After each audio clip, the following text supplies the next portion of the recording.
주신 은혜에 감사하는 오부 묵상입니다. 오늘은 하박국 3장 1절에서 7절의 말씀을 통해 진노 중에도 긍휼을 잊지 말고 구원하소서라는 제목으로 은혜를 나누겠습니다. 신앙생활을 하다 보면 가장 받아들이기 어려운 때가 있습니다. 하나님의 뜻은 분명한데요. 그 뜻이 내가 기대한 방향과 다를 때입니다. 사람들이 원하는 것은 아마 좋은 것, 형통한 것만 원할 거예요. 그리고 빨리 좋아지기만을 원할 겁니다. 그런데 하나님은 때론 심판을 통해서 회복하시고 낮아짐을 통해서 살리시고 무너짐을 통해서 새롭게 하십니다. 오늘 하박국은 바로 그 자리 앞에 서 있는 거죠. 하나님의 뜻을 듣고 놀랐습니다. 오늘 본문은 우리에게 이것을 가르쳐주고 있습니다. 믿음은 하나님의 뜻을 다 이해해서 순종하는 것이 아니라 이해하기 어려워도 신뢰하며 엎드리는 것이라는 사실입니다. 내용 관찰 첫 번째 질문입니다. 하박국은 무엇을 듣고 놀랍니까? 하나님께서 행하실 일에 대한 소문을 듣고 하박국은 놀랐다고 말하고 있습니다. 소문으로 인해 감탄을 한 것이 아니라요, 두려움과 떨림을 함께 느꼈다라는 거죠. 왜냐하면 하나님께서 유다의 죄를 그냥 두지 않으시고 심판하실 뜻을 밝히셨기 때문입니다. 하박국은 하나님의 살아계심과 역사하심을 들었습니다. 하박국은 하나님의 일하심이 자신이 기대한 방식과는 달라서 놀랐던 거예요. 하나님은 분명히 일하고 계시니까요. 그 일의 소식을 들었기 때문에 하나님의 일 앞에서 놀라고 두려워하고 있는 겁니다. 두 번째 질문입니다. 하박국은 하나님께 수년 내에 무엇을 이뤄달라고 간구합니까? 하박국은 여호와여, 주는 수년 내에 주의 일을 부응하게 하옵소서, 수년 내에 나타내시옵소서라고 기도하고 있습니다. 이 기도는 하나님의 뜻이 분명히 드러나고 이루어지기를 구하는 기도이죠. 하나님께서 계획하신 모든 일이 분명하게 나타나기를 구하고 있습니다. 하나님의 계획과 일하심은 사람이 상상할 수 없죠.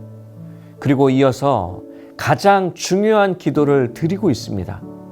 진노 중에라도 긍휼을 잊지 마옵소서라는 거예요.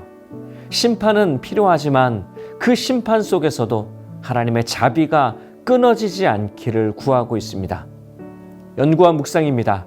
하박국은 왜 유다를 심판하시겠다는 하나님의 뜻이 속히 이루어지기를 간구합니까? 하박국은 처음에는 하나님의 뜻을 이해하기 어려워했습니다. 왜 악이 번성했는지 몰랐죠. 왜 하나님이 침묵하시는지 궁금했어요.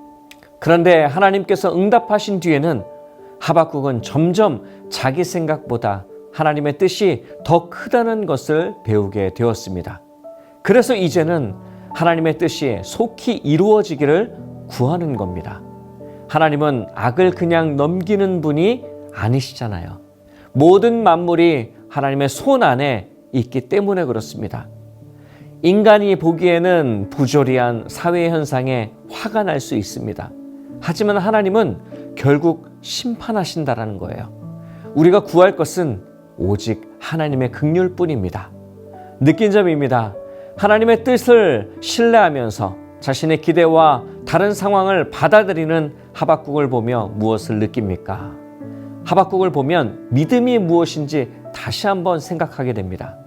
우리는 보통 하나님의 뜻이 내 기대와 맞아 떨어질 때 순종하기 쉽습니다.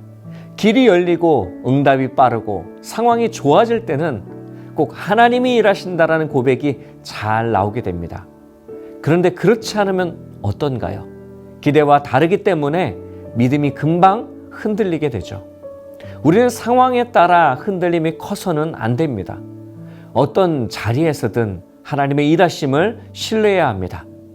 믿음은 좋은 결과를 보장받았기 때문에 평안한 것이 아니라 결과를 다 알 수 없어도 하나님이 선하시다라는 사실을 신뢰하는 것이죠. 하박국은 하나님에 대한 신뢰는 내려놓지 않았던 겁니다. 결단과 적용입니다.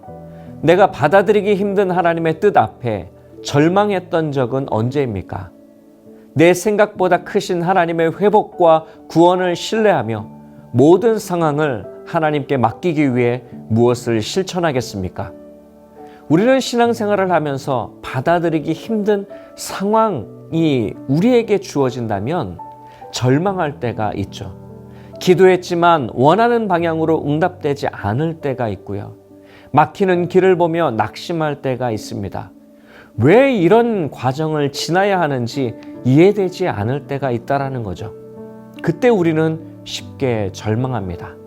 하나님이 나를 외면하신 것처럼 느끼기도 합니다.